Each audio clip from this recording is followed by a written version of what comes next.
বাংলাদেশ সফররত মার্কিন সহকারী পররাষ্ট্রমন্ত্রী নিশা দেশাই প্রধানমন্ত্রী শেখ হাসিনা ও বিরোধী দলীয় নেতা বেগম খালেদা জিয়ার সঙ্গে সৌজন্য দেখা করেছেন। প্রধানমন্ত্রীর সঙ্গে বৈঠকে সব দলের অংশগ্রহণে আগামী নির্বাচন অনুষ্ঠানের আশাবাদ ব্যক্ত করেছেন। বিরোধী দলীয় নেতার সঙ্গে সাক্ষাতেও যুক্তরাষ্ট্রের এই আশাবাদ ব্যক্ত করেন তিনি। মার্কিন রাষ্ট্রদূতের বাসভবনে সংবর্ধনায় যোগ দেওয়া ছাড়াও বৈঠক করেন বিজিএমইএ নেতাদের সঙ্গে। জসিম জুয়েল ও মাহমুদ হাসানের সহায়তায় সারওয়ার সুমনের রিপোর্ট।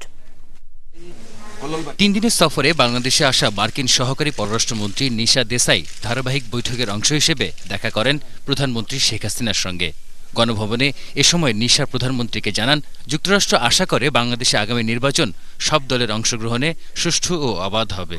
প্রধানমন্ত্রী মার্কিন মন্ত্রীকে আশ্বস্ত করেন, বিরোধী দলসহ সব রাজনৈতিক দল আগামী নির্বাচনে অংশ নেবে। পরে বিএনপির গুলশান কার্যালয়ে বিরোধী দলীয় নেতা বেগম খালেদা জিয়ার সঙ্গে বৈঠক করেন নিশা দেশাই। বৈঠক শেষে বিএনপির ভাইস চেয়ারম্যান শমশের মুবিন চৌধুরী সাংবাদিকদের জানান, জনগণ দলীয় সরকারের অধীনে নয়, নির্দলীয় সরকারের অধীনে নির্বাচন চায়। যুক্তরাষ্ট্রের এই মেহমানকে বলেন যে বিএনপি যেভাবে উনি ব্যক্ত করেছেন সংবাদ সম্মেলনে এবং অন্যান্য সব সভায়, বিএনপি চায় সংলাপ এবং আলাপ আলোচনার মাধ্যমে একটি সকলের কাছে গ্রহণযোগ্য সমাধান। এর আগে মার্কিন রাষ্ট্রদূতের বাসায় বিশিষ্ট নাগরিকদের সম্মানে আয়োজিত সংবর্ধনায় যোগ দেন মার্কিন সহকারী পররাষ্ট্রমন্ত্রী। সংবর্ধনায় রাজনীতিবিদ, ব্যবসায়িক নেতারা ছাড়াও সুশীল সমাজের প্রতিনিধিরা উপস্থিত ছিলেন।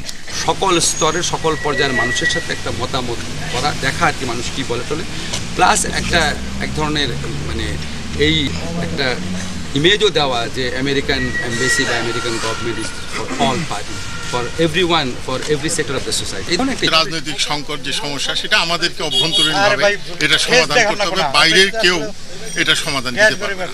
আর দুপুরে গার্মেন্টস মালিকদের সংগঠন বিজিএমইএ নেতাদের সঙ্গে মতবিনিময় করেন নিশা দেশাই।